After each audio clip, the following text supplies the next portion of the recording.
Notre groupe de travail s'est intéressé au curriculum et plus précisément, nous avons tenté de chercher les désalignements entre la pratique sur le terrain, les pratiques éducatives et le curriculum afin de concrétiser les intentions véhiculées par les curriculums. Nous avons soulevé trois problématiques, soit le partenariat avec les parties prenantes au sein de l'éducation, la professionnalisation des enseignants et des enseignantes, et l'évaluation. Donc, pour chacune de ces problématiques, nous avons trouvé également des solutions. Au sujet du partenariat avec les parties prenantes, nous remarquons que dans plusieurs pays, les parties prenantes sont intégrées dans la constitution des curriculums, alors que parfois, ils ne le sont pas.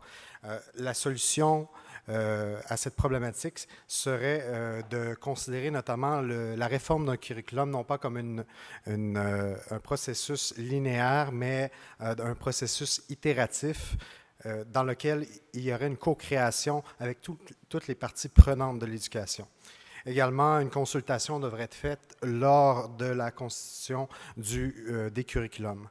Quant à la professionnalisation des enseignants, la problématique est liée au fait qu'ils ne sont pas toujours impliqués dans le processus de consultation qui mène à la création des curriculums, d'où la nécessité de les inclure dans le processus également et de favoriser leur développement professionnel, c'est-à-dire quel est leur rôle à jouer dans l'utilisation du curriculum et également leur imputabilité quant à l'utilisation de ce curriculum-là dans leur pratique. Et finalement, au sujet de l'évaluation, on remarque qu'il est contre-productif d'essayer de définir un programme d'études sans aborder l'évaluation, puisque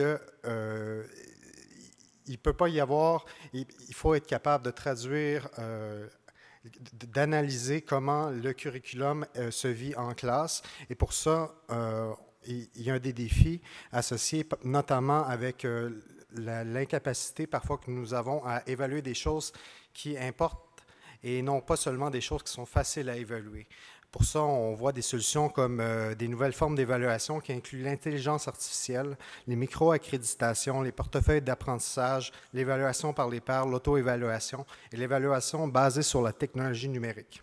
Également, on pourrait penser que pour l'évaluation, s'il est co-construit, on doit prendre en considération qu'il doit être construit de manière respectueuse des communautés interculturelles et quelles qu'ils soient. Merci.